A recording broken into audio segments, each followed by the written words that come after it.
warahmatullahi wabarakatuh.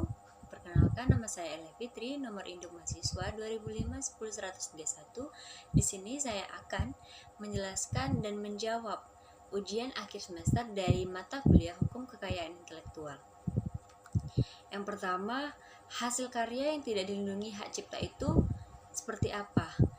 Menurut Undang-Undang Nomor 28 Tahun 2014, yaitu hasil karya yang belum diwujudkan dalam bentuk nyata berupa ide, prosedur, sistem, metode, dan konsep, prinsip, temuan atau data walaupun telah diungkapkan, dinyatakan, digambarkan, dijelaskan atau digabungkan dalam sebuah ciptaan. Namun berikut bukanlah hasil karya yang tidak dilindungi oleh hak cipta. Berikutnya, bagaimana sih menggunakan ciptaan yang tidak diketahui penciptanya? Pada pasal nomor 11 Undang-Undang Nomor 19 Tahun 2002 tentang hak cipta yang berbunyi, jika suatu ciptaan tidak diketahui penciptanya dan ciptaan itu belum diterbitkan, maka negara memegang hak cipta atas ciptaan tersebut untuk kepentingan penciptanya. Nomor yang kedua, cara menghargai hak kekayaan intelektual. Di dalam menghargai di era digital, yakni kita wajib mencantumkan kredit pencipta karya dan meminta izin pada pemilik hak cipta. Dan kita diwajibkan untuk menghindari mengubah isi suatu karya dari orang lain dan membagikannya hasil bila mendapatkan keuntungan dari karya orang pencipta tersebut. Nomor ketiga yaitu apa yang dimaksud dengan sumber daya genetik?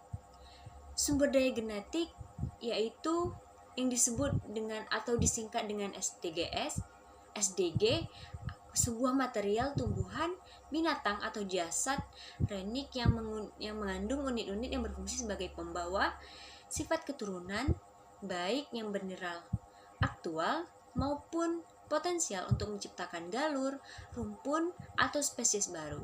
Di sini, dalam sumber daya genetik adanya sebuah keturunan baru. Maka di sini menurut Agus Sarjono, traditional knowledge merupakan pengetahuan yang dimiliki atau dikuasai dan digunakan oleh suatu komunitas masyarakat atau suku bangsa tertentu yang bersifat turun-menurun dan terus berkembang sesuai dengan perubahan lingkungan, di mana ketika ada suatu permasalahan tentang riset ilmiah yang menggabungkan antara sumber daya genetik ini, ketika ada penyalahgunaan atau terhadap tradisional ini merupakan sesuatu yang ketika ada halangan ataupun pelanggaran untuk memutuskan sebuah penciptaan baru yang akan melangsungkan spesies baru, maka di sini merupakan pelanggaran terhadap adanya ancaman mematikan sebuah keturunan. Maka di sini itulah sebuah pelarangan.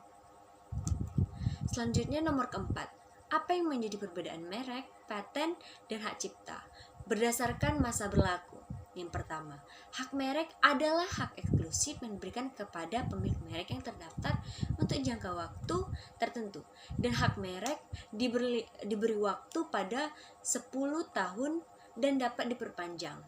Contoh dari hak merek itu merupakan logo Apple, itu yang dinamakan merek, di mana hak merek ini yang dilindungi oleh hak merek tersebut. Yang kedua, hak paten. Di dalam hak paten ini yang merupakan hak eksklusif inventor atas hasil invensinya di bidang teknologi.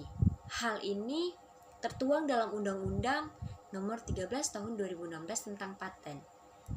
Hak paten yang masuk dalam kategori paten diberikan untuk jangka waktu selama 20 tahun. Sementara itu, invensi yang masuk dalam kategori paten sederhana maka mendapatkan hak paten hanya selama 10 tahun. Yang ketiga ada hak cipta. Hak cipta adalah hak eksklusif juga untuk pencipta terhadap suatu ciptaan yang diwujudkan dalam bentuk nyata. Hak ini berlaku bagi ciptaan yang sudah maupun belum diterbitkan. Itulah hak cipta, di mana hak Yang satu ini diatur dalam Undang-Undang Nomor 28 Tahun 2014 tentang Hak Cipta. Mengacu pada Undang-Undang Nomor 28 Tahun 2014, hak cipta untuk berbagai ciptaan tersebut berlaku selama hidup pencipta. Di sini kita melihat jika pencipta meninggal, hak cipta akan terus berlaku selama 70 tahun setelah pencipta meninggal, terhitung mulai dari 1 Januari tahun berikutnya. Nomor kelima, penyelesaian karyawan perusahaan yang mengetahui rahasia dagang di sebuah perusahaan Prancis, kemudian berhenti dan menjual produk perusahaan yang sama. Di sini saya akan menjelaskan bahwasanya rahasia perusahaan tidak dapat disamakan dengan rahasia dagang. Mengingat dalam rahasia dagang, pemegang hak dapat memberikan lisensi kepada pihak lain. Karena rahasia dagang sudah pasti memiliki nilai ekonomis, sedangkan rahasia perusahaan tidak, maka rahasia dagang adalah hak atas kekayaan intelektual yang menurut sistem hukum Eropa kontinental merupakan suatu recht op voorbrengselen van de geest, atau hak atas hasil-hasil produk kejiwaan manusia yang berasal dari akal. Sedangkan rahasia perusahaan belum tentu seperti itu. Maka menjaga rahasia dagang yang bersangkutan itu melalui pihak perusahaan dapat melaporkan tindakan tersebut sebagai suatu tindak pidana sebagaimana diatur dalam pasal 17 pasal 13 Undang-Undang Nomor 30/2000, yaitu pasal 17. Yang pertama, barang siapa dengan sengaja dan tanpa hak menggunakan rahasia dagang pihak lain atau melakukan perbuatan sebagaimana dimaksud dalam pasal 13 atau pasal 14 akan dipidana dengan pidana penjara paling lama 2 tahun atau denda paling banyak 300 juta rupiah. Dan yang kedua, yaitu sanksi tindak pidana sebagaimana dimaksud dalam ayat 1 yang merupakan delik aduan. Nomor keenam, isi paper dari tugas-tugas yang sebelumnya, di mana isi paper saya secara singkat bertema tentang perlindungan hukum kekayaan intelektual dalam pembajakan software. Di sini rumus masalahnya yang saya buat yaitu yang pertama, apa itu yang dimaksud dengan software dalam hukum kekayaan intelektual. Yang kedua, bagaimana sih peran hukum kekayaan intelektual dalam memberikan suatu perlindungan.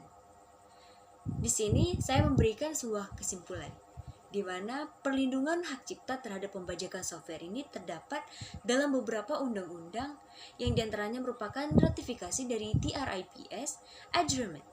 Indonesia telah meratifikasi WTO Agreement melalui Undang-Undang Nomor 7 Tahun 1994, di mana hal ini diikuti pula dengan pembuatan beberapa undang-undang di bidang hak kekayaan intelektual yang merupakan penjabaran dari TRIPS yang tersebut. Yang kedua, Peraturan Pemerintah Republik Indonesia Nomor 29 Tahun 2004 tentang sarana produksi berteknologi tinggi menggunakan cakram optik dan kode-kode produksi dari DIX tersebut. Peraturan perundang-undangan mengatur hal yang berbeda satu dengan yang lainnya, namun dalam beberapa pasal terdapat pengaturan mengenai pembajakan perangkat lunak software komputer.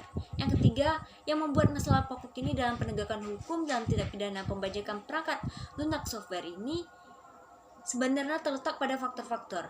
Yang pertama, kurangnya pemahaman masyarakat tentang hak cipta. Yang kedua, lemahnya sistem pengawasan dan pemantauan pemakaian software. Yang ketiga, harga software asli atau original di luar jangkauan. Yang keempat, adanya persaingan yang makin tajam dalam bisnis penjualan komputer, menjadikan masing-masing distributor, toko, pengecer, dealer mencari daya tarik sendiri untuk menarik konsumen yang tidak jarang dilakukan dengan cara-cara ilegal. Maka sampai di situ, sekian dan terima kasih. Wassalamualaikum warahmatullahi wabarakatuh.